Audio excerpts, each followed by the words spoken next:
जय राम जय जय राम श्री राम जय राम जय जय राम श्री राम जय राम जय जय राम रघुनाथ महाराजची जय. सद्गुरूंच्या प्रांगणात जातोय.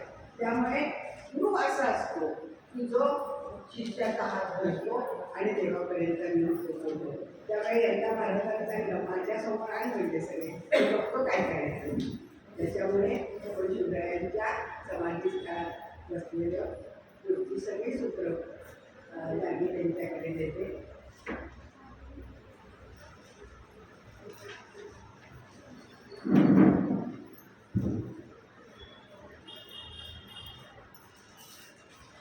नमस्कार.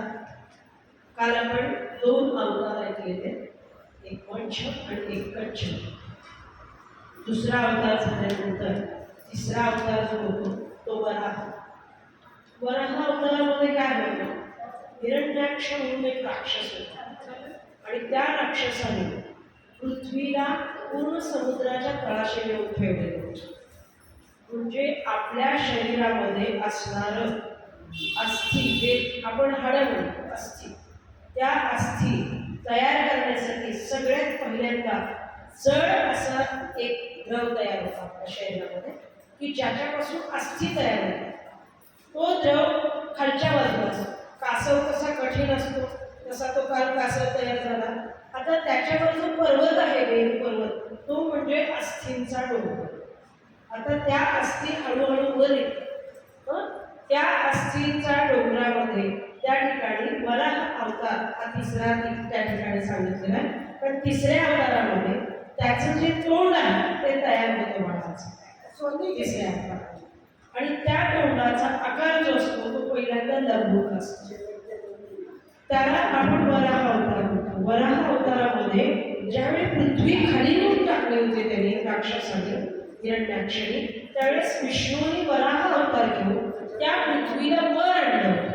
म्हणजेच आपल्या गर्भाची उंची हळूहळू अस्थींनी वर वाढत जाते आणि त्या ठिकाणी ते मुखाचा जो चेहऱ्याचा जो भाग असतो तो वरच्या बाजूला येतो आणि त्या ठिकाणी वराह अवतार असा प्रगट होतो. त्या वराह अवतारामध्ये विष्णूने हिरण्याक्षला मारलं होतं आणि त्या ठिकाणी त्याला वर काढलं होतं.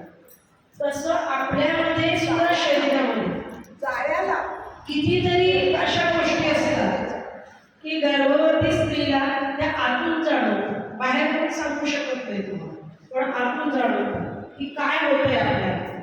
त्या तिसऱ्या महिन्यामध्ये, दुसऱ्या महिन्यामध्ये जे आपण बघितलं कच्छ अवतार, त्याच्यामध्ये मंथन केलं की नाही, समुद्र मंथन केलं की सगळ्या महिलांना उलट्या व्हायला सुरुवात होते. काहींना होत नाही पण शक्य नाही. दुसऱ्या महिन्यापासून उलट्या होतात की नाही. त्या उलट्या 5व्या महिन्यापर्यंत असतात. तोपर्यंत उलट्या होत असतात जास्त. आपल्याला खूपच त्रास होतो, मला याचा वास येतो, मला हे आवडत नाही, मला ते आवडत नाही, अशा गोष्टी होत असतात. तर तिथून ते मंथन चालू झाल्यामुळं तुम्हाला उलट्या व्हायला आणि त्या मंथनामधून ते सगळे 14 रत्न निघून आपल्या शरीराला बसतात. त्या ठिकाणी हा जो वराह अवतार आहे त्यामध्ये त्याचं वरच्या बाजूला अस्थींना ओढून त्या शरीरामध्ये बसवलं जातं. अशा पद्धतीचा वराह अवतार आहे. त्याच्यानंतर पुढचा जो अवतार आहे तो आहे वराह आणि नरसिंह. आता नरसिंह जो अवतार आहे, आपण हिरण्यकश्यपूची गोष्ट ऐकतो सगळेजण, लहानपणापासून ऐकलेली आपण, की हिरण्यकश्यपूने प्रल्हादाला त्या ठिकाणी देवाचं नाव घेऊन दिलं नाही आणि प्रल्हादाला देवाच्या नावाशिवाय दुसरं काही सुचत नव्हतं. असं असताना देवाचं नाव घ्यायचं हे त्यांनी अगदी ठरवलेलं होतं, पण आईच्या गर्भातच त्याला देवाचं नाव मिळालेलं होतं. त्यामुळं तो काही सोडू शकत नव्हता.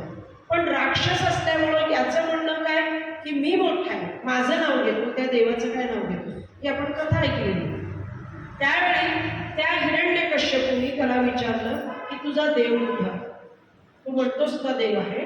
त्याने सांगितलं सगळीकडे कुठं नाही, अशी जागाच नाहीये, देव नाही अशी जागाच नाही. म्हणजे कसं काय? आता साधं उदाहरण देते तुम्हाला. आपण एखादा दगड जरी बघितला, तो दगड घडवल्यावर देव होतो की नाही?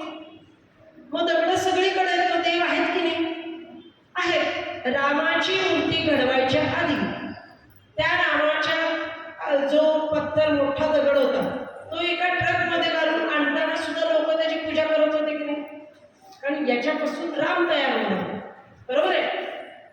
मग चराचरामध्ये भगवंत, कारण मातीच्याही मूर्ती बनतात, धातूच्याही मूर्ती बनतात, दगडाच्याही मूर्ती बनतात, ह्या सगळ्या ज्या बनतात म्हणजे सगळीकडे भगवंत चराचरात भरलेला आहे. त्यांनी सांगितलं सगळीकडे, कुठं नाही अशी जागाच नाही, जळी काष्ठी पाषाण हे सगळीकडे आहे. तो म्हणते बरोबर या खांबामध्ये आहे का तुझं ते आहे ना?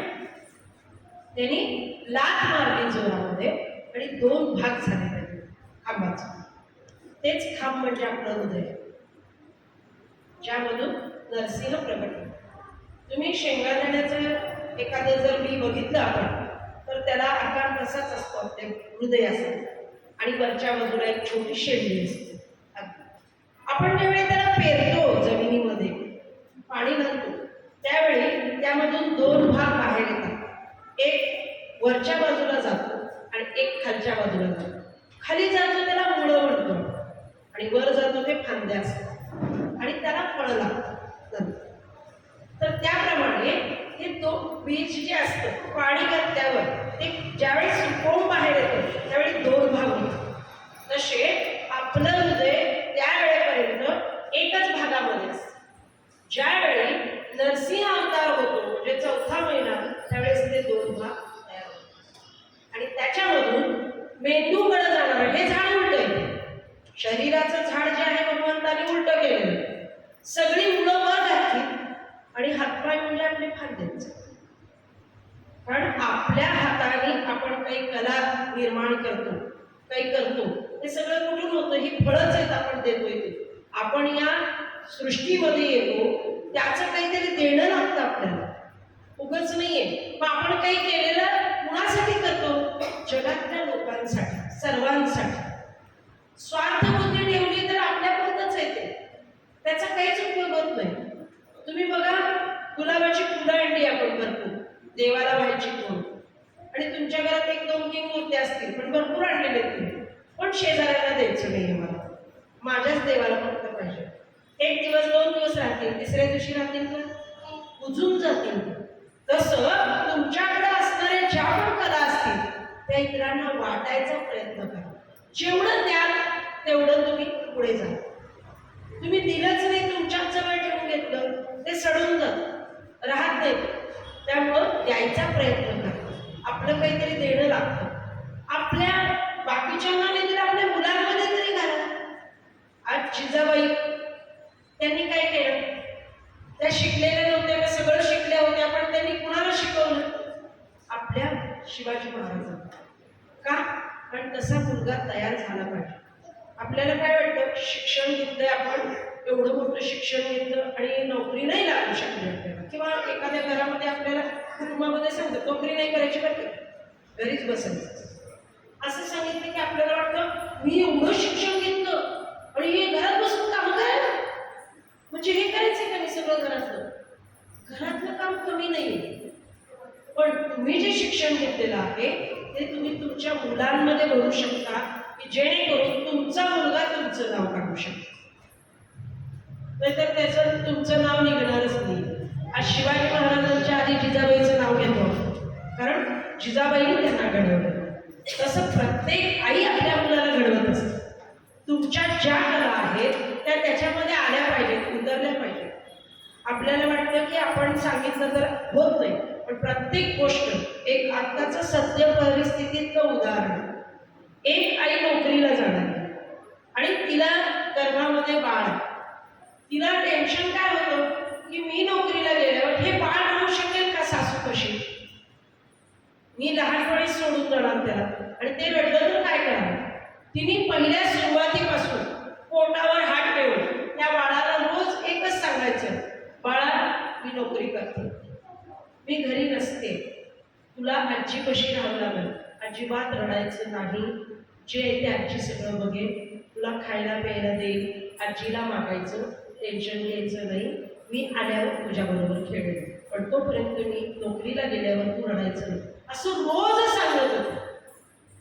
आणि गंमत अशी झाली, ते बाळ झाल्यानंतर आम्ही त्यांच्या घरी जपाला गेलो होतो. आपण कधीच बघत नाही, आता ही मुलगी सुद्धा इकडे तिकडे खडखड करते, एके ठिकाणी बसणार नाही, कारण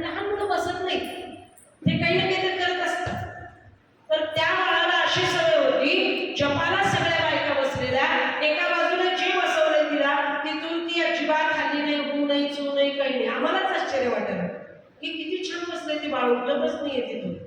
मग तिने सांगितलं की मी गर्भामध्ये बाळ असताना त्याला रोज हे सांगत होते, कारण मी नोकरीला जाते, उद्या सासूबाईंना त्रास झाला तर काय करायचं. म्हणून त्या बाळाला अशी सवय लागली, आम्ही म्हणल्याशिवाय ते जागेवरून उठत नाही. आम्ही सांगू त्याला चल आता जेवायला, तेव्हाच उठतो. किरकिर करत नाही, रडत नाही, काही नाही. आता हे तुमच्या हातात. आपण म्हणतो बाळ रडायला ऐकतच नाही, काही किती समजून सांगू तरी सुद्धा होत नाही, किती त्रास होतो मला. या सगळ्या गोष्टी आहे ना आपल्या मनावर. आपण जर त्याला व्यवस्थित सांभाळ केला, आतापासूनच त्याला सांगत गेलो की तुला पुढं काय करायचं. दुसरी गोष्ट अशी की या 3ऱ्या आणि 4था महिना, 4थ्या महिन्यामध्ये जे हृदय तयार होते, त्या हृदयामध्ये 2 भाग असतात. एके ठिकाणी आत्मतत्व, एके ठिकाणी जीव. या दोघांचं स्थान आहे इथंच सगळे. आणि त्यामुळं त्या ठिकाणी आपल्याला ध्येय बांधायचं. आपण जर नंतर मुलगा झाल्यावर किंवा मुलगी झाल्यावर आपण ठरवलं त्याला इंजिनियर बनायचंय, डॉक्टर बनवायचंय किंवा काहीतरी बनवायचंय, तर ते बनवू शकणार नाही. का बनवू शकणार नाही? त्याचं ध्येय बांधल्या गेलं नाही. तुम्हाला जे बनवायचंय ते 4थ्या महिन्यामध्ये तुम्ही त्याच्यावर तसे संस्कार घालू शकता. काय घालायचे संस्कार तुम्हाला आणि का घालायचे? एक उदाहरण सांगते. एक सनई वादक होता आणि त्या सनई वादकाला वाटायचं माझा मुलगा सनई वादकच व्हावा. आता आईने त्याला संस्कार दिले नाही, पहिल्यापासून सांगितलं नाही, त्याला काय तो बाहेर बघेल ते जगातलं तेच पाहायला लागलं, तसंच वागायला लागलं. बाबाने त्याला सांगितलं आई बाळा तुला ते बाकीचं काही करायचं नाहीये, तू फक्त सनई वादक व्हायचं. तो म्हणला बाबा मला ते काही आवडत नाही तसं. अरे आवडत नाही म्हणजे काय? आपला व्यवसाय जो आहे तुला करावाच लागणार. तो म्हणला मी करू शकत नाही. बाबाने त्याला खाली झोपवलं, त्याच्या छातीवर बसले, त्याच्या तोंडात ती शहनाई घातली आणि वाजली. तो म्हणला बाबा तुम्ही सगळं केलं, फुकायचं माझ्या हातात आहे ना, मला करायचंच नाहीये. तुम्ही कितीही प्रयत्न केले नंतर होणार नाही. तुम्ही 4थ्या महिन्यामध्ये ध्येय बांधा की बाळा तुला हे बनायचं आहे. त्याने आतमध्ये एकदा हृदयामध्ये घेतलं तर ते झाल्याशिवाय राहणार नाही, अशी त्याची अवस्था आहे. म्हणून 4थ्या महिन्यामध्ये, पहिल्या महिन्यामध्ये एक अद्वितीय ब्रह्म आहे, 2ऱ्या महिन्यामध्ये माया आणि ब्रह्म आहे, 3ऱ्या महिन्यामध्ये 3 गुण लागतात, सत्व रज आणि तम. हे 3 गुण फार महत्वाचे. आता आपण त्याच्यावर कोणते गुण घालतो हे तुमच्या ह्याच्यावर आहे. आपण रागात आलो त्याच्यावर पण राग, तो तसाच राग करायला लागेल. आपण आळशी बसलो तो पण आळशी होईल. आपण छान सगळ्यांची सेवा करत असलो तो पण करेल. हे तुमच्यावर अवलंबून आहे, त्याच्यावर नाही. त्यामुळं तुम्ही काय करता हे महत्वाचं. आमच्याकडे संस्कार वर्ग होतात, छोटे छोटे मुलं असतात, त्यांना आम्ही सांगतो की 3 गुण आहेत, सत्व रज तम. सत्वगुणी माणसं सगळ्यांना मदत करतात, सगळ्यांचं ऐकतात, छान राहतात. रजोगुणी माणसं आळशी असतात आणि तमोगुणी माणसं रागीट असतात. आता तुम्ही ओळखा तुम्ही कोण आहे. ती मुलं स्वतःहून सांगायची काकू मी रजोगुणी आहे. छोटी मुलं 4-5 वर्षाची, म्हणजे त्यांना कळायला लागलं की रजोगुण काय आहे. आळस पण केला तर आपण रजोगुणी आहे आणि रागीट असेल तर ते स्वतः म्हणायचे मी तमोगुणी आहे काकू, मला राग येतो लवकर. मग ते बंद करायचं आहे आपल्याला राग आणि सत्वगुणाकडे वळायचं. तर तुम्ही त्याला आत्तापासून देऊ शकता, नंतर नाही होणार. तो रागात तर रागातच नाही. तुम्हाला जर कुणाचा राग येत असेल तर तुम्ही जरा शांत राहायला शिका. ज्यावेळी राग येतो तेव्हा नाम घेतलं की आपण शांत होतो. आपल्या इथे रांगोळी काढली जाते दारामध्ये, आपण बघतो. रांगोळी कशासाठी काढतात की दारामध्ये रागाला वळवणारी रांगोळी, म्हणून रागाला वळवती ती खाली बघतो आपण रांगोळी काढताना, वर बघत नाही. कुणाच्याही दारात गेल्यावर खाली असते रांगोळी, वर नसते. त्यामुळे आपले डोळे खाली जातात, नजर खाली गेली की राग शांत होतो. म्हणून थोडंसं रागावर कंट्रोल करणं. आणि या ठिकाणी 4थ्या महिन्यामध्ये असा नरसिंह अवतार या ठिकाणी प्रगट होतो. हे तुम्हाला सांगितलं. ते एक गाणं तुमच्यासमोर म्हणते आणि मी माझं सेशन संपतो. तुम्ही पण माझ्या मागे म्हणू शकता.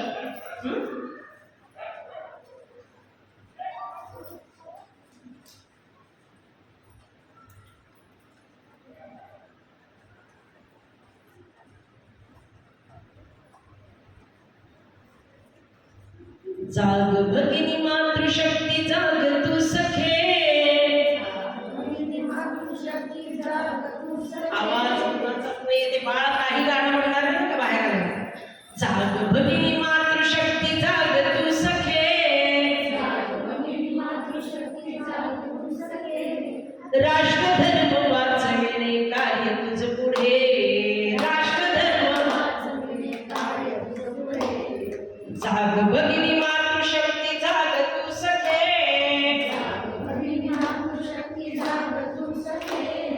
राष्ट्रधर्म वाचविणे कार्य तुझ पुढे.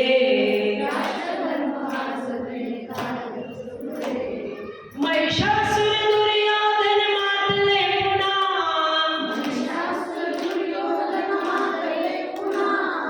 होतसे विडंबना सांगसी कुणा.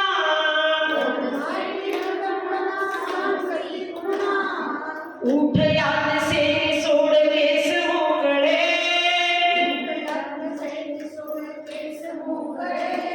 मत्त गुन्हेगारांची फोड मस्तके.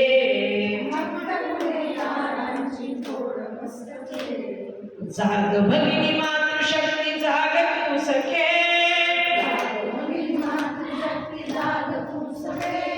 राष्ट्रधर्म वाचविणे कार्य तुझ पुढे.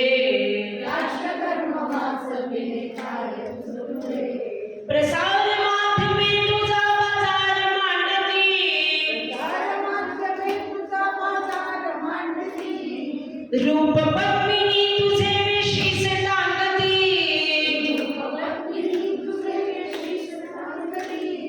बिघडली पिढी तुझ्या हाती सवारणे.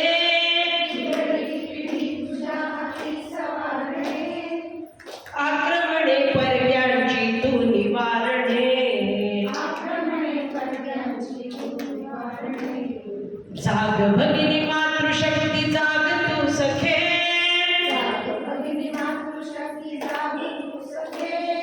राष्ट्रधर्म वाचविणे कार्य तुझ पुढे.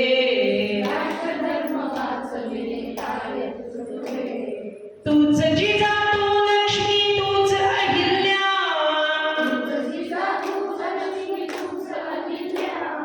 तूच रमा सावित्री वारसा तुला.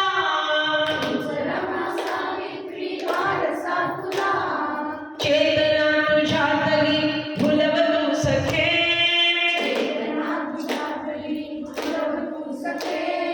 नीतिमंत संस्कारी राष्ट्र घडवणे.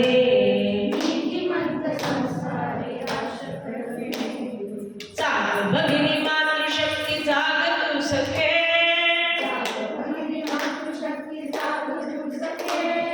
राष्ट्रधर्म वाचविणे कार्य तुझ पुढे. राष्ट्रधर्म वाचविणे कार्य तुझ पुढे. भारत माता की काय जय म्हणताय, काय गाडी म्हणताय, उघड आहे. आणि तुम्ही नाही गायलं ते बाळाला काहीच आवाज येणार नाही. पुढं जोरात जोश मध्ये गाणं कसं आहे तुम्ही म्हणताय कसं.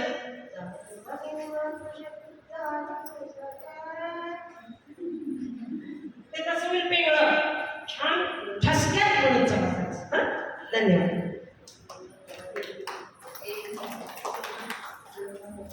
आणि टाळ्या तरी जोरात वाजवा.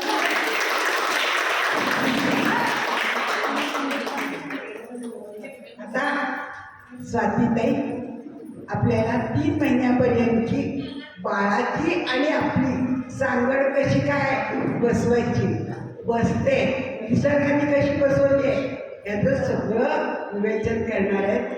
खरं तर प्रत्येक शब्द तुमच्या कानातून बाळाच्या कानाला आणि हृदयापर्यंत आणि डोक्यापर्यंत गेला पाहिजे. कुठपर्यंत? बाळाच्या हृदयापर्यंत आणि डोक्यापर्यंत, मेंदूपर्यंत.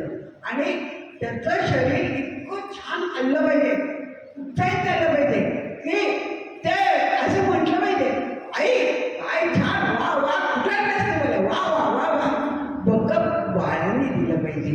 त्याच्यासाठी तुम्ही सोन्याचे कान करा. आता एक तर त्यांचं सुद्धा फोटो घेऊया. नमस्कार. सगळेजण कंटाळले का? त्याच्यामध्ये थांबायचं तर थांबू शकतो आपण, आपलं काय नाही. आता हे गाणं खूप सुंदर म्हणलंय, सगळ्यांना एकदम असं उत्साह असं ओसंडून राहिला सगळ्यांच्याकडे. खूप छान वाटतं. पोटा राखल्यावर सगळे सगळे आपल्या आपल्या पोटाला राखल्या त्याच्यात जायचं ना. आज सकाळी जर तुम्ही सकाळी 6 वाजता उठत असेल तर 6:30 वाजता विचारपूर्वक नावाचा कार्यक्रम असतो रेडिओवर. आणि आज स्नेहाताई शिंदे यांनी हाच एक माध्यम घेतलं होतं आणि हातावर त्यांनी 4 मिनिटं उत्तम सांगितली. सगळ्यात हात महत्वाचा आहे. त्यामुळे तो हातच आपल्या आणि बाळाचं माध्यम आहे. सगळ्यांनी पाहतो जाणं.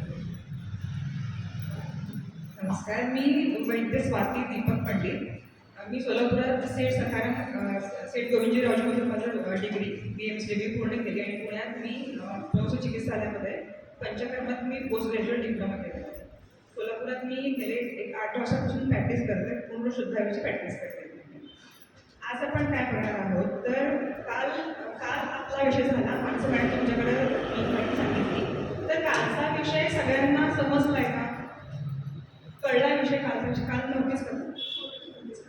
काल मॅडम तुम्हाला काल सांगितलं की गर्भधारणा कशी होते, काय गोष्टी होते, त्या गोष्टी तुम्हाला कळल्या की कालचा एखादा मुद्दा मला कोणी सांगू शकेल का की हा मुद्दा मला आवडला किंवा अगदीच की हा मुद्दा डोक्यावर गेला असं तुम्ही सांगू शकता? कालचा विषय पूर्ण तुमच्यामध्ये क्लिअर आहेत त्या विचारांपर्यंत मी अप्लाय करते. छान झालं कालचं, सगळ्यांना समजलं तुमचा विषय कालचा काय होता तो. ठीक आहे, आज आपण पुढे बोलूया. पहिले 3 महिने गर्भिणीचे कसे असतात ते आपण बघणार आहोत. आधी आपण काय बघणार की बाळाची वाढ कशी होती प्रत्येक महिन्यामध्ये, तर गर्भिणीमध्ये काय काय बदल दिसतात. त्यानंतर याच काळामध्ये दौडून म्हणजे 2 हृदय म्हणजेच तिला डोळायला आणि हे सांगितलं मगाशी की 4थ्या महिन्यापासून डोळे लागतात. पण ग्रंथात असं म्हणण्यात आलं आहे की 2ऱ्या म्हणजे शेवटीपासून ते 3ऱ्या महिन्यामध्ये पण बाळाची सर्व जी डोक्याची डोकं हा भाग काय होतो तेव्हापासून त्याला सुख दुःख ही भावना असते आणि तेव्हापासूनच तो प्रत्येक गोष्टी बाहेर ज्या घडतात आई जी जे भावती ग्रहण करते ते बाळापर्यंत पोहोचतात. बाळ ते गोष्टी ग्रहण करत असतं. तर ती जाणीव ती संवेदना आपण सगळ्यांनी बाळगायची. म्हणजे किती सूक्ष्म असतात गोष्टी की आईने एखादं मोगऱ्याचा गजरा घेतला छान, तिने वास बघितला गजरा, तिला छान वाटली, ती छान वाटली भावना पण त्या बाळापर्यंत पोहोचत असते. थोडा विचार करून आपण आपल्या वागण्यात आपल्या कृतीत आपण त्या गोष्टी आपण त्या काळजीपूर्वक आपण गोष्टी पुढून आपण त्या गोष्टी वागल्या त्या नक्की गोष्टी आपल्या बाळापर्यंत झिरपतात, पुढेपर्यंत पोहोचतात.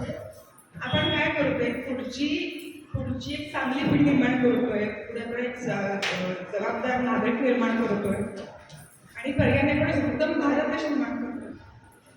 आता सांगितल्याप्रमाणे काय आवडले की पुढे आता शेवट आपण करतोय हनुमानच्या जयंतीने, जन्मदिवस जयंती नाही जन्मोत्सव. हनुमान हे जीवन देत त्यांची जयंती नंतर त्यांचा जन्मोत्सव साजरा करतो आपण. तर हनुमान हे एक वायुपुत्र म्हणतात त्यांना, वायुपुत्र पवनपुत्र त्यांना म्हटलेलं आहे. आपण म्हणतो ना की काय वाताड्या आहे किंवा वाद खूप जास्ती आहे, वादाला आपण वाद प्रवृत्ती म्हटलं की त्यानंतर दुष्ण देतो की हे वाईट असं म्हणतात, वाद खूप जास्त म्हणणार. पण वादाला आपण जर नियंत्रणात ठेवलं, आपण वादावरती जय मिळवला तर आपलं बळ हे मारुतीसारखं होतं. जन्मासाठी आपली बुद्धी होते, आपण थोडा पराक्रम वाजू शकतो. म्हणजे आपण वायूला आपण आपल्या ह्याच्याखाली नियंत्रण ठेवलं तर आपण काय होऊ शकतो याचं उत्तम उदाहरण हे हनुमान आहे. आपण विषयाकडे बोलत आपल्याला की प्रथम 3 महिन्यामध्ये गर्भात काय बदल होतात. प्रथम पहिल्या महिन्यामध्ये जेव्हा गर्भधारणा होते तर आईला कधी कळतं की जेव्हा तिची पाळी सुटते तेव्हा कळतं की आपण प्रेग्नंट आहोत. तोपर्यंत पहिला महिना पूर्ण होऊन गेलेला असतो. पण त्या महिन्यात काय असतं, त्या महिन्यामध्ये स्त्री शुक्र आणि पुरुष शुक्र यांच्यानंतर एक बुडबुडाग्रस्त असतो. बुडबुडासारखं आपल्या गर्भाचं स्वरूप असतं, नाजूक असतं स्वरूप खूप जास्त. त्यामुळे त्याला खूप जपावं लागतं. त्यानंतर त्या महिन्यामध्ये काही स्त्री त्याच महिन्यात थोडंफार मळमळणे, कारण की नवीन जीव आपल्या शरीरामध्ये आकार घेत असतो. आपल्या शरीराची जुळणी अजून तशी व्हायची असते. त्यामुळे मळमळ होणे, उलटी होणे, अंधार वाचण्यास त्याच्या गोष्टी घडत असतात. 2ऱ्या महिन्यात काय होतं, 2ऱ्या महिन्यात त्याला एक घट्टपणा यायला लागतो. पहिल्या वेळेस झायगोट म्हणतात, झायगोट शब्द ऐकू आहे हां, त्याला गुरुकुळ असं म्हटलं आहे त्यामध्ये. त्याला पुढे घंटस्वरूप येतं, त्याला घनस्वरूप येतं. मग त्या तेव्हाच ठरतं त्याचं घडणं आकार गोलाकार बनणं, तर त्याचं पुढं पुरुष बाळ होतं. पेशी बनतो, तो लांबट झाला त्याचं स्त्री बाळ होतं. आणि समजा त्याचा आकार झाला की एखाद्या ह्याच्याप्रमाणे झाला, अर्बुदसारखा झाला, आकार त्याला काही स्थिर नाही, तर तो लघुसर होतो. अशा 3 गोष्टी ग्रंथामध्ये वर्णन केलेल्या आहेत. दुसऱ्या महिन्यामध्ये हळूहळू बाळाची वाढ चांगली होते, बाळ हळूहळू स्थिर व्हायला लागतं. तिसऱ्या महिन्यामध्ये बाळ व्यवस्थित स्थिर होतं. बाळाला पंचपिंडका, पंचपिंडका म्हणजे काय? 2 हात, 2 पाय आणि 1 शिर. शिरं आलं म्हणजे डोकं आलं. मगाशी म्हटल्याप्रमाणे डोकं आलं की बाळ विचार करायला लागतं. बाळापासून बाळाला सुख दुःख ह्या भावना बाळामध्ये निर्माण होतात. बाळाला सुख कळतं, बाळाला दुःख कळतं, बाहेर येणाऱ्या गोष्टीच्या जास्त करून त्या आईच्या भावना ग्रहण करते, आई आनंदी होते, आई दुःखी होते, ह्या सगळ्या भावना बाळापर्यंत पोहोचायला लागतात. त्यानंतर आणि ह्याच महिन्यात साधारणतः तिसऱ्या महिन्यापासून साधारणतः चौथं म्हणजे डोहाळा हे जास्त प्रकर्षण जाणवायला लागतात. डोहाळा तिसऱ्या महिन्यात त्यापासून म्हणतात ना की अभिमन्यूने आईच्या पोटामध्ये चक्रव्यूह शिकलं होतं. म्हणजे तेव्हापासून म्हणजे तुम्ही तिसऱ्या महिन्यापासून आधीपासून प्रयत्न करा, तर तिसऱ्या महिन्यात तुम्ही जास्त प्रकर्षाने काटेकोरपणे लक्षपूर्वक बाळावरती संस्कार करणे, बाळा पोटावरती हात ठेवून बाळाशी गप्पा मारणे, बाबा पण बाळाशी बोलू शकतात, त्या गोष्टी सांगू शकतात. ह्या गोष्टी तुम्ही रोजच्या रोज तुम्ही एक ठराविक वेळ ठरवून दिलीत ना, त्यावेळेस तुम्ही बाळाशी बोलताय ते करताय, बाळ त्यावेळेस बरोबर जागृत होतं, त्या गोष्टीचे छानपणे ग्रहण करायला लागतं. आता आईमध्ये काय काय बदल होत असतात, तर गर्भिणीमध्ये सांगितलं की गर्भिणी ही काय होते, नवीन जे पोटात वाढत असतो, गर्भिणी थोडीशी मलूल वाटायला लागते, शांत वाटायला लागते, खूप थकल्यासारखी वाटायला लागते, कृश होते ती पहिल्या महिन्यात ती थोडीशी बारीक व्हायला लागते, कारण एकतर उलट्याचा त्रास असतो, पाणी पण पचत नसतं काही काही जणांना. हा त्रास बऱ्याच 90% 80-90% स्त्रियांना हा त्रास होतो, मळमळणे, उलटी होणे, अंधार वासना नसण्याचा त्रास होत असतो. पण बऱ्याच जणांना ह्याचा काहीच त्रास होत नसतो, म्हणजे त्यांना प्रेग्नन्सी राहिली, दिवस काही काहींना कळत पण नाही काय करतात, अशाही गोष्टी असतात. प्रत्येकीचा आपला आपला प्रवास असतो प्रेग्नन्सीमध्ये. प्रेग्नन्सी त्याला आपण ॲप्रिशिएट केलं पाहिजे. प्रेग्नन्सीमध्ये मला असं होतंय, तिला त्रास होत नाही आहे, असं आपण कम्पेअर कोणाशी करू नये. प्रेग्नन्सीत पण हीच गोष्ट लागू पडते आणि पुढे जेव्हा बाळ जन्माला येतं, आपल्या हातात बाळ येतं, प्रत्येक बाळाची वाढ ही आपल्या प्रत्येकाची वाढ ही त्याच्या ठराला पूर्ण होत असते. त्यामुळे आपल्या बाळाला आपण इतर बाळाशी कधीच कम्पेअर करू नये. आपलं बाळ आज असं वागतं, उद्या अजून सुधारण वागतंय, ह्या गोष्टी फक्त आपण आपलं बाळ अशा दिवसांनी प्रगती हो जाणे, ह्या गोष्टी आपण त्या गोष्टीकडे आपण लक्ष केंद्रित केलं पाहिजे, ना की तिचं बाळ असं करतंय, तो मुलगा खूप पुढे आहे, ती मुलगी गोष्टी खूप छान गाणं म्हणते, अशा गोष्टी कम्पेअर करणं सोडून द्यायचं. हे आतापासून आपण आपल्या अंगवळणी काढून घ्यायच्या त्या गोष्टी आहेत. गर्भिणी कृष होते, तिची कूस जड वाटायला लागते, पोटात थोडंसं जडपणा वाटायला लागतो, पाय कृष होते, उलटी होते, मळमळ व्हायला लागते, सकाळचं पचत नाही, काहीतरी स्पेसिफिक वास, पोळीचा वास, फोडणीचा वास, त्या वासात तिला मळमळ व्हायला लागते. त्यामुळे शक्यतो सकाळच्या वेळेस घ्यायचा पातळ आहार असतो, तो संध्याकाळच्या जेवणामध्ये घ्यायचा, सकाळी तो आहार पण काढलेला बरा असतो. त्यानंतर नाभीच्या म्हणजे जी बेबी असते त्यापासून खालपर्यंत जी लव असते जास्त दाट दिसायला लागते. शिवाय जे स्तन असतात, स्तन थोडेसे पुष्ट व्हायला लागतात. स्तनांचे स्तनशुचू काही जे निप्पल्स आहेत ते डार्क कलर व्हायला लागतात. काही स्त्रियांमध्ये ओठांचा भाग काळसर व्हायला लागतो, काही काहींचा दमाचा भाग काळसर झाला लागतो. म्हणजे हे काळसर होण्याकडे थोडंफार प्रेग्नन्सी पुरता हा तात्कालिक प्रमाणात बदल असतो, त्यानंतर तुम्ही घाबरून जायचं नाही आहे. पण जर तिचे खाज जास्त वाढली किंवा काळसरपणा खूप जास्त होतो, तिची स्किन खूप जास्त घट्ट होती, अशा गोष्टी त्यावेळेस लगेच आपण आपल्या जवळच्या वैद्याला काढून त्याला चिकित्सा आपण काय करू शकतो ते बघून आपण त्यावर इलाज करून घ्यायचा, घाबरून जायचं कारण नाही. ह्या गोष्टी निसर्गतः शरीरामध्ये परीक्षा घडत असतात. तिला आंबट पदार्थातून तिला वासना व्हायला लागते, तिला आंबट गोष्टी खायला खाऊ वाटतात. आणि काही काही बायकांना तळहात आणि तळपायांची आग पण होऊ शकते. आता आपण डोहाळे येऊ शकतो. डोहाळे म्हणजे काय की मी सांगितलं तिसऱ्या महिन्यामध्ये जेव्हा बाळाला सर्व जे 5 पिंडका तयार होतात, 2 हात, 2 पाय आणि शिर झालं की बाळाला सुखदुःखाची भावना कळायला लागते. ह्यासोबतच बाळाचे जे इंद्रिय असतात, आतील जे अवयव आहेत, जे इंद्रिय आहेत, पंचेंद्रिय आपले नेत्र, कर्ण, नासा, जिव्हा आणि त्वचा हे पण सूक्ष्म स्वरूपात त्याच वेळेस बाळामध्ये उत्पन्न होत असतात. त्यामुळे त्या गोष्टींची भावना तो आपल्या आईला व्यक्त करत असतो. कारण काय असतं की बाळाचं जे हृदय असतं, तर बाळाचं हृदय आईच्या हृदयाशी जोडलेलं असतं. म्हणजे आई ज्या गोष्टी खाते, ऑर्डर गोष्टी, ज्या गोष्टी आवडतात त्या गोष्टी पण बाळामध्ये उतरतात. त्याचं हृदयाचं पोषण आईच्या हृदयाशी पण दोघांचं एकत्र होत असतं. त्यामुळे आईला ज्या गोष्टी हव्याशा वाटतात त्या गोष्टी अल्टिमेटली बाळाला पण हव्याशा वाटत असतात. त्यामुळे आपण तिचे सगळे डोळे आपण आईचे पुरवले गेले पाहिजे. आणि ह्याच्या बायकांनी आपल्या दोघांकडनं पण आपल्या हवे ते हट्ट करून घेणे असं करून घ्यायचं नाही. आणि ह्यानी काय होतं की डोळ्यांचं वर्णन ग्रंथात केलेलं असं केलं आहे की बाईला जे काही डोळे होतात ते डोळे आपण सगळे डोळे पुरवले गेले पाहिजे. आणि काय सांगितले की समजा एखाद्या बाईला बऱ्याचशा गोष्टी आपल्या आरोग्यास अहितकर कशा गोष्टी असतात, काही गोष्टी अहितकर असतात. तर अहितकर गोष्टींच्या बाईला माती खावीशी वाटते, तर त्या गोष्टी पण तिला आपण नको म्हणून सांगायचं नाही आहे. थोड्याशा हितकऱ्या गोष्टी म्हणजे आयुर्वेदिक आपण शुद्ध करून एक नावाची माती असते, आपण तुपात शुद्ध करून माती वापरतो. मग अगदीच तुळशीतली माती, काही माती खाण्यात आपण म्हणजे ज्या अहितकर गोष्टी आहेत त्या अगदी थोड्या प्रमाणात देऊन ज्या हितकर गोष्टी आहेत त्यामध्ये मिसळून तिच्या पण डोहाळे पुरवले गेले पाहिजे. डोहाळ्यांचा अवमान करायचा नाही. ह्याचा मी जोक सांगितला. आधीच हे करून आपण आपल्या हव्या गोष्टी डोळ्याकडनं पुरवून घ्यायचं नाही असं सांगते. बाबाचा जीव खायचा नाही आहे. आणि बाळाची जी नाभी असते ती बाळाच्या नाभी ही आईच्या हृदयापर्यंत जोडली गेली असते. तिथपासून आई जे काही आहार खाते तो सगळा आहार बाळापर्यंत पोहोचत असतो. त्यामुळे आपण अगदीच अहितकर ह्या गोष्टी पुढे मी घेणार आहे म्हणजे अगदीच खूप तिखट मसालेदार चमचमीत रोज बाहेरचं खातं, रोजच तुम्ही कोल्ड्रिंक ह्या गोष्टी आपण शक्यतो टाळायच्या आहेत. घरचा सात्विक जो काय आहार असतो आपण रोजचा रोज तो आहार ग्रहण केला गेला पाहिजे. आपण पुढच्या विषयाकडे वळूया. ग्रंथामध्ये काही गर्भपथांतर वाचून दिलं म्हणजे गर्भाला जे काही इजा करणारे भाव असतात आपण ते टाळले गेले पाहिजेत.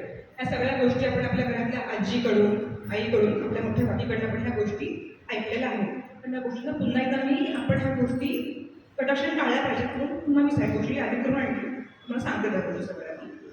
एकतर गर्भिणीने काय करायचं की अतिमैथून टाळायचं आहे, अतिश्रम टाळायचे आहे.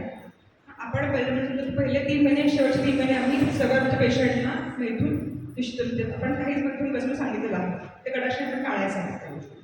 पण आधीच त्यासोबत ते असं असतं की बाळांनी मैथून करणं ही गोष्ट बरीच आहे.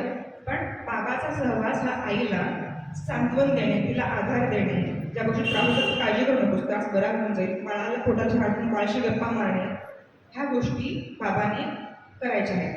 त्या गोष्टीने आईला मानसिक आधार मिळतो. त्या गोष्टींनी बाळाला आपण बाबाशी त्या गोष्टी कनेक्ट करत असतात. जड पांघरून घेणे, चुकीच्या आसनामध्ये वाकडे तिकडे बसणे किंवा उकिडवे बसणे, आपण सगळेच लाईट संडासला बसतो आपण तसं बसणं टाळायचं आहे. जेव्हा तुमची डिलिव्हरी जवळ येईल त्यावेळेस ते आसनं करायला त्यावेळेस तुम्ही आसनं करू शकता. पण पहिल्या 3 महिन्यांमध्ये खूप घाई घेणे चालणे, खूप जड अवघड अशी आसनं करणे ह्या गोष्टी आपण टाळायच्या आहेत. खूप लांब चालणे ह्या गोष्टी आपण टाळायच्या आहेत. खूप क्रोध करायचा नाही, खूप रागराग करायचा नाही. ह्या काही स्वभाव रागीट असतो त्याला स्वभाव लावत नाही. पण तरी आपण राग आला तरी मागाशी सांगितलं नाही पण मनामध्ये अंक मोजायचे किंवा एखाद्या लोकांनी त्यावेळेला राग शांत करून घ्यायचा. आपल्या बाळाला आपण ह्या गोष्टी करतोय पण आपल्या रागावरती आपण आपल्याला ताबा मिळवायला पाहिजे.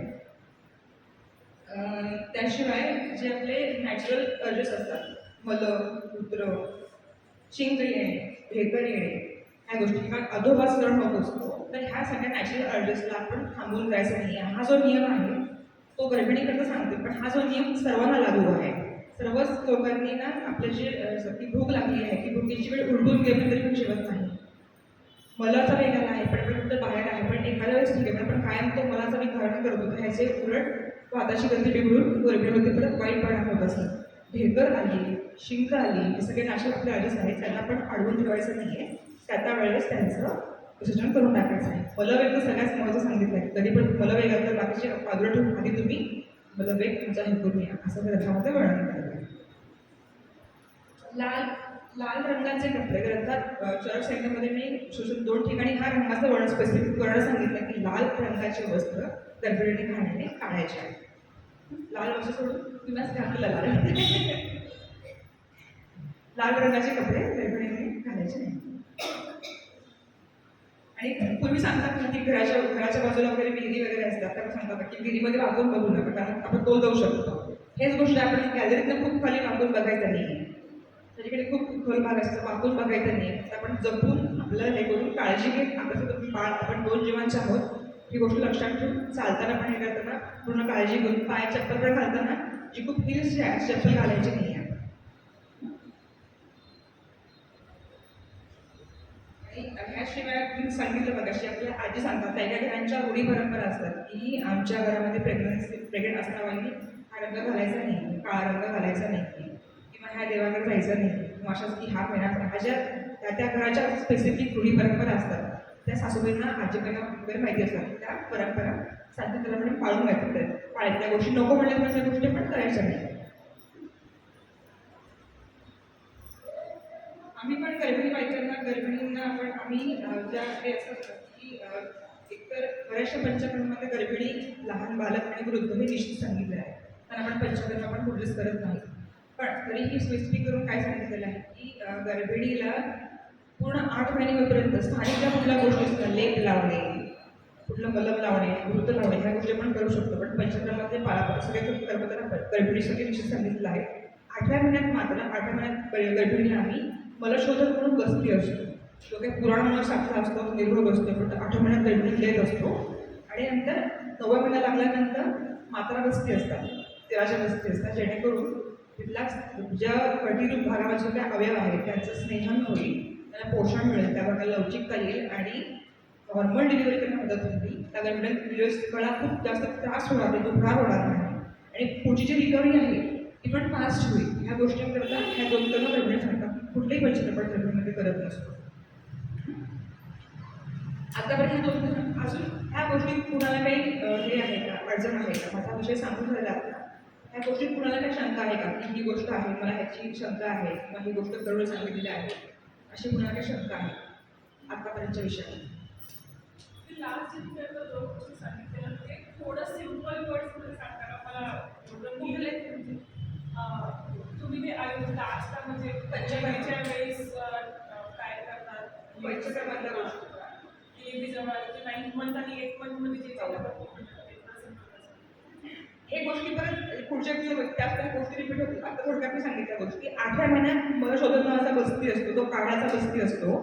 तो गर्भिणीच्या आतड्यामध्ये जो काही मळ साठला असतो त्याला काढून टाकतो बाहेर, आणि त्याचं तेल तूप करत असं त्यातल्या स्थानिक अवयवांना बळ देतो.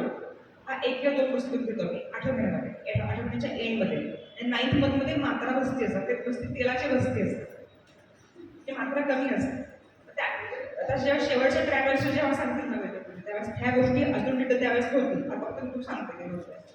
त्या गोष्टींनी काय होतं की जी कटिभाग असतो आपला, कटीमध्ये सगळे जे अवयव असतात, गर्भाशय, आपला जो संधी असतो, हाडातून आपलं बाळ बाहेर असतं, तिथल्या मसल्सला ताकद येणे, हाडांना ताकद येणे, आणि बाळ नॉर्मल डिलिव्हरी होण्याला मदत होते. आणि त्यानंतर डिलिव्हरी नंतर जी परत बाईची रिकव्हरी असते पण नॉर्मल येणे, ही पण फास्ट होते, त्रास होते. सगळी गोष्टी सांगितलेल्या आहेत.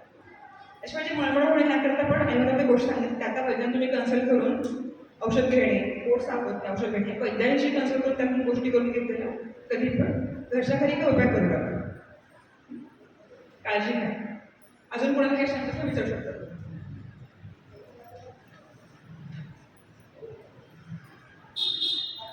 धन्यवाद.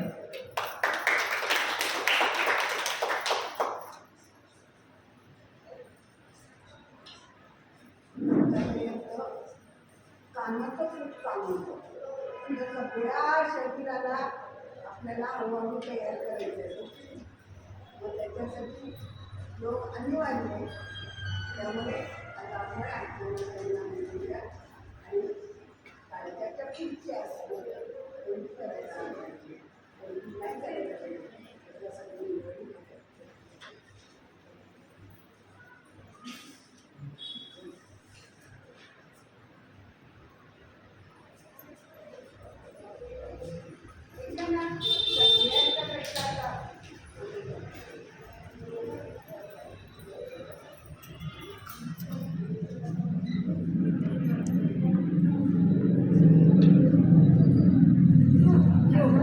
सगळ्यांचं आता सुरू होणार आहे? ठीक आहे.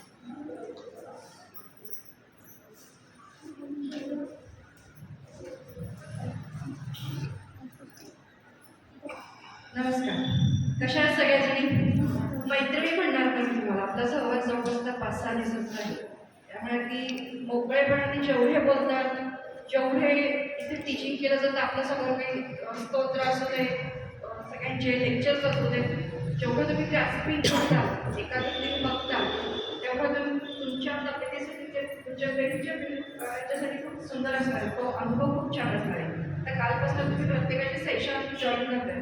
घरी गेल्यावरती काय करता? घरी गेल्यावरती त्याचं काही परत काही घेत करता की नाही तुम्ही त्याचा अभ्यास? थोडेफार पॉईंट्स वगैरे काढले असतील तुम्ही लिहित नाही का तुम्ही? पॉईंट्स काढायचे लेक्चरमधले जे पॉईंट्स असतात आपल्याला जे आवडलेले असतात काही आवडलेले काही महत्त्वाचे अंडरलाईन करायचे, मग त्याचं परत सर्चिंग करायचं आणि मग त्याचा अभ्यास करून सगळं वाचन करायचं त्या गोष्टीचा. म्हणजे ते आचरणात आणण्याचा प्रयत्न करायचा आपण. नुसतं इथं ऐकलं आणि मग सोडून दिलं असं राहिलं, दुसरं काही. आता मी जे काही आसनं वगैरे शिकवते ते तुम्ही सकाळच्या वेळी, सगळ्यात जास्त चांगली वेळ म्हणजे पहाटे सकाळची वेळ. आसनांनाही केव्हा पण सकाळची वेळ, व्यायामाला सकाळची वेळ अतिशय उत्तम असते. आता दुपारी आपण आपल्या सोयीने करतो त्या सगळ्या गोष्टी तुम्हाला शिकण्यासाठी, पण इथून गेल्यावर सकाळपासून हे सेशन तुम्ही करायचंय. 1 तास स्वतःसाठी द्यायचा, बाकी सगळी कामं तुमची बाजूला. 1 तास तुम्ही आसनं करायची, प्राणायाम जो काही तर मी शिकवते तुम्हाला तो सगळा तुम्ही सकाळी करायचा सकाळच्या वेळेमध्ये 1 तास. कालपासून एकदम रिलॅक्स वाटतंय, सेशन जॉईन करताय, काहीतरी वेगळा विषय, घरातल्यापेक्षा काही वेगळा विषय जॉईन करताय. सगळेच जण एक सुंदर पद्धतीने सांगतायत आपल्याला. एक वेगळा अनुभव होऊन जाईल या 2-3 महिन्यामध्ये तुम्हाला. चला आता आपण सुरुवातीला उभं राहायचंय. उभं राहून थोडी छोटीशी प्रार्थना करूयात आपण आणि मग एक्सरसाइज आज उठ्याची करूया. सावकाश उठायचं सर्वांनी, हालचाली अतिशय सावकाश करायच्या. ज्याला जितकं झेपेल तितकंच करा.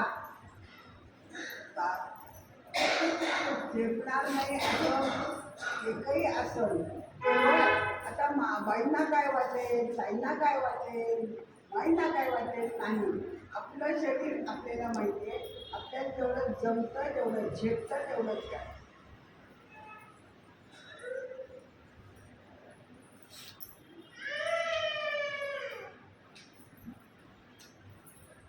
छोटंसं आपण भजन करूया. माझा सुरुवात करण्यापूर्वी एक सुंदरसं भजन छोटंसं असतं 2 लाईनचं, तेवढंच करायचं. मराठी योगाची प्रार्थना होऊन जाईल आणि त्यानंतर आपल्या आसनात थोडंसं एक वातावरण निर्मिती आपण छानपैकी करून द्या. तुम्हाला शब्द म्हणता आले तर म्हणायचं तक्रार नाही आहे ना. आम्हाला भजन शिकवतात असं नाही ना वाटत. नाही म्हटलं त्याने खरं सांगितलं आपण चेंज करू.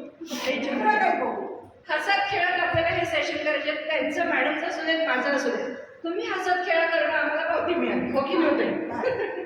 हसत खेळत सगळ्या गोष्टी करायच्या. बाळामध्ये दाखवायला यावे. टेन्शन टेन्शन कशाचं काहीच घ्यायचं नाही. तुम्ही आमच्या सानिध्यात राहता, संपलं, सगळं विसरून घ्यायचं इथे.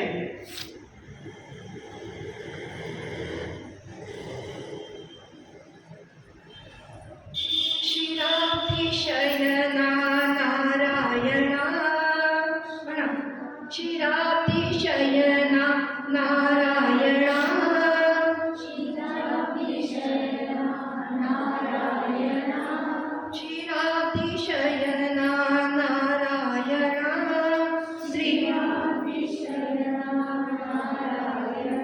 श्रीलक्ष्मीरमणा नारायणा,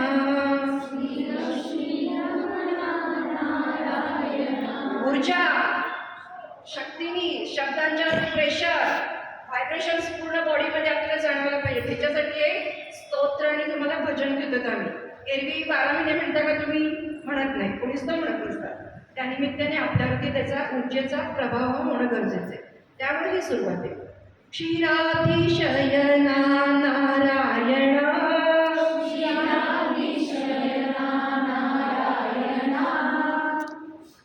श्रीलक्ष्मीरमणा नारायणा, श्रीलक्ष्मीरमणा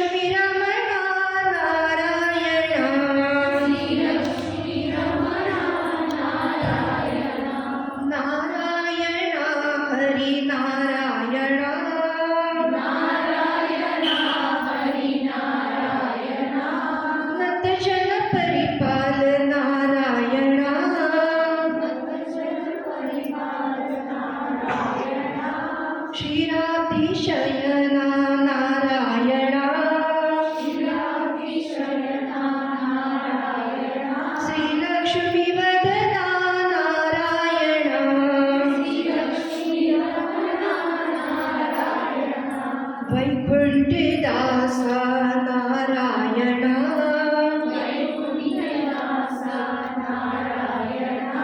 वैदेही रमणा नारायणा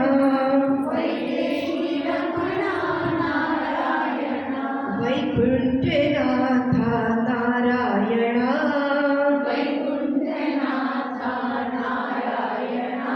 वैदेही रमणा नारायणा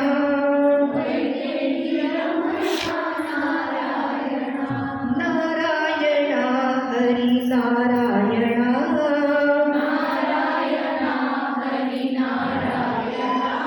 नत जन परिपाल नारायणा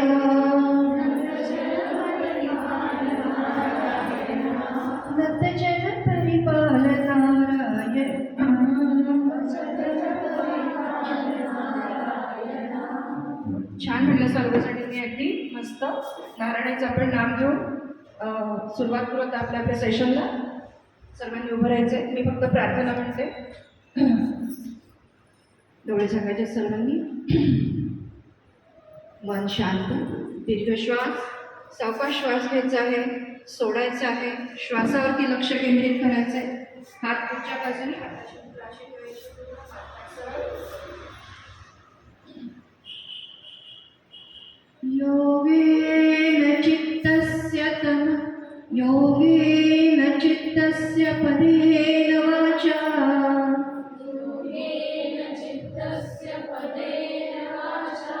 मलं शरीरस्य च वैद्येन योगाकरोत्तं प्रवरं मुनीनां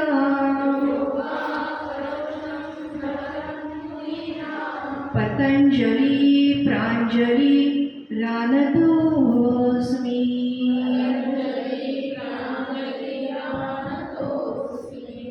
एकत्र ओंकार घ्यायचा तिघांनी 3 वेळा.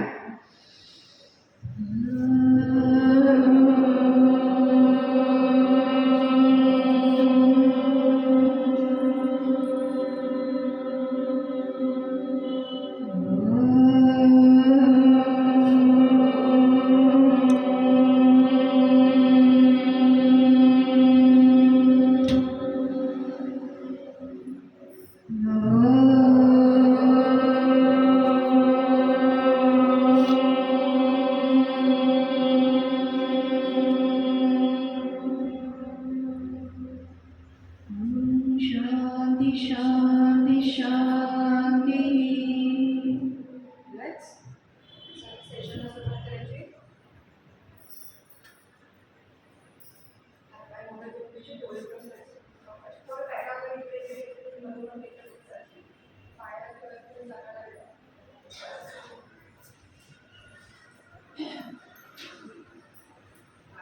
पोझिशन सर्वांची ताट हातपाय सरळ. दोन्ही पाय जोडलेले असले एकत्र.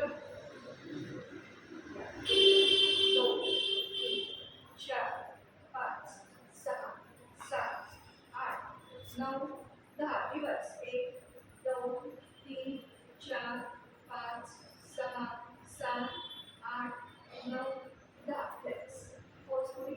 1 2 3 4 5 6 7 8 9 10. रिवर्स. श्वास घ्यायचे. श्वास सरळ घ्यायचे.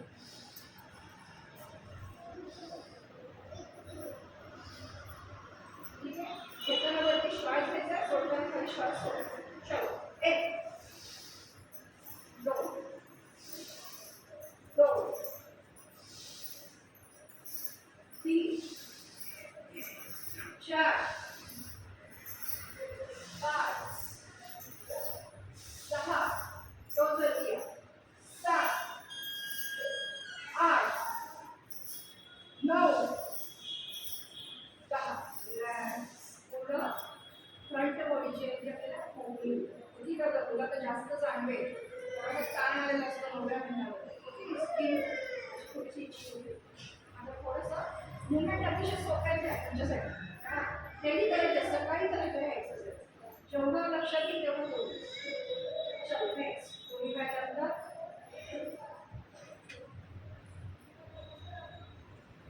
ताण द्यायचा साईडला. इकडे साईड मसल्सला ताण द्यायचा. थोडंसं द्यायचा. झटके द्यायचे. द्यायचे नाही तर हा सूचना झटका किंवा असं एकदम व्हायचं नाही. सावकाश. 1 2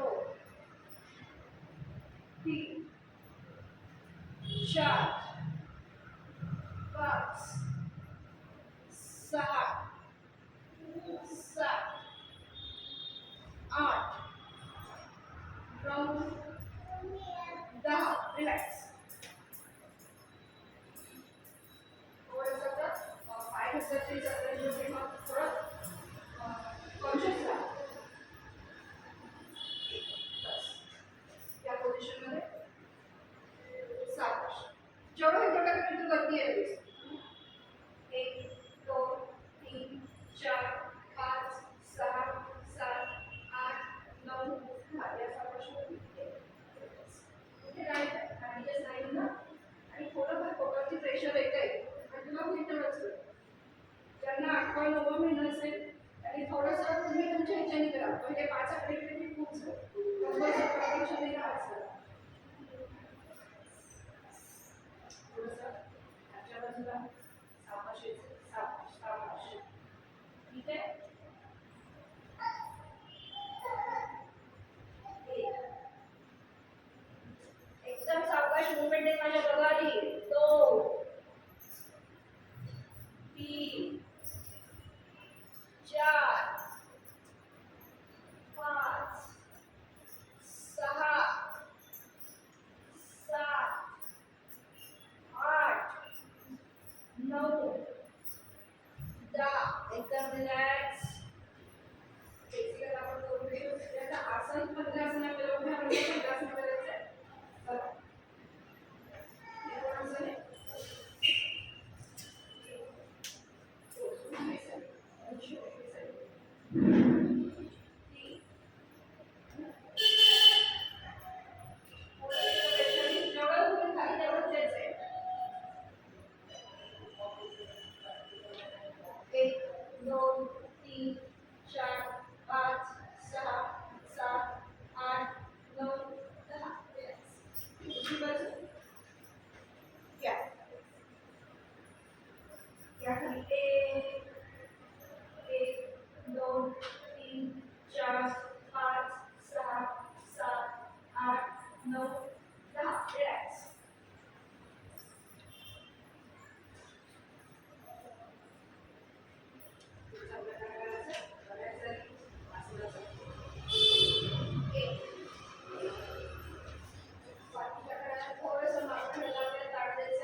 श्वास घेतल्यावरती तो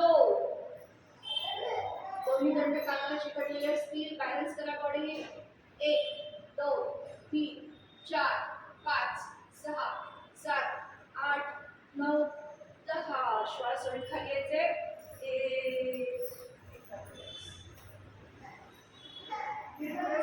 1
कशाचं ज्याला सपोर्ट मिळणार नाही तिथं सपोर्ट घ्या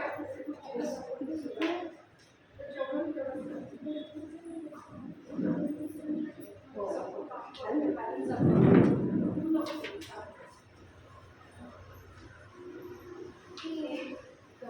कशाला कनेक्ट आहे समजते का नेतृत्व करू शकते हे झाल्यावर काय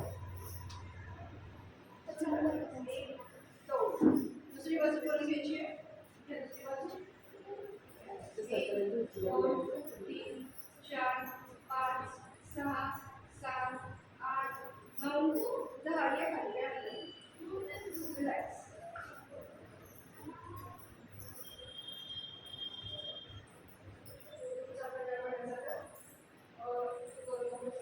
ज्यांचे नवे आहेत त्यांनी करू शकतो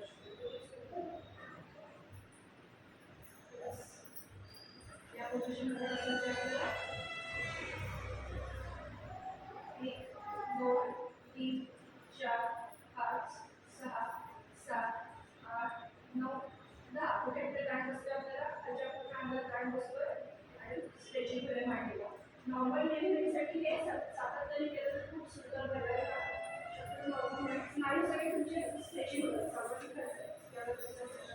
त्यामुळे शक्यतो हे सातत्याने केलं तर शेवटी तुम्हाला ताण येणार मसल सगळे नॉर्मल डिलिव्हरी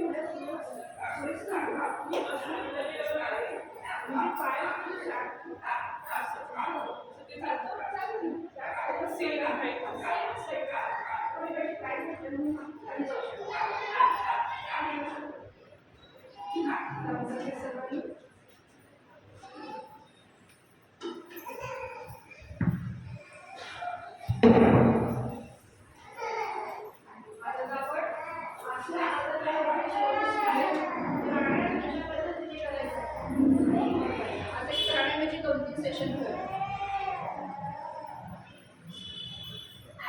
पण त्याच्यात आपण टाळ्या वाजवूया खूप टाळ्या वाजवूया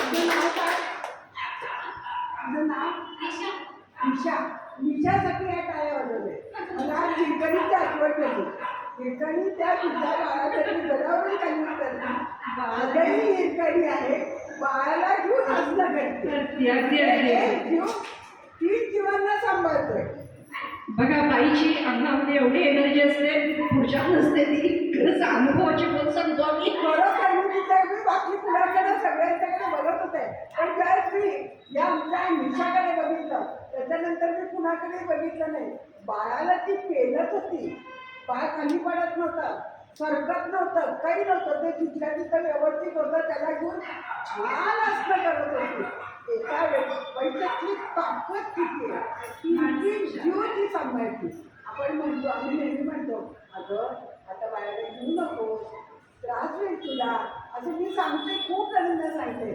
पण कसा त्रास होत नाही मी आत्ता बघितलं आईचं सगळ्या बाळांवर सारखं प्रेम असतं आणि त्यामुळे या बाळाला सांभाळत ती पोटातल्या बाळाचा तिने छान केलेलं आहे आणि त्यालाही सांभाळत आहे म्हणून आता पुन्हा एकदा टाळ्या वाजवू आणि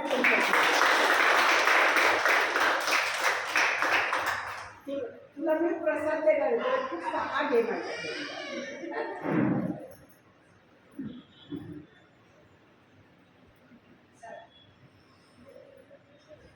प्रार्थना केवळ प्राणायामाची प्रार्थना आहे माझ्या पाठीमागे म्हणायचं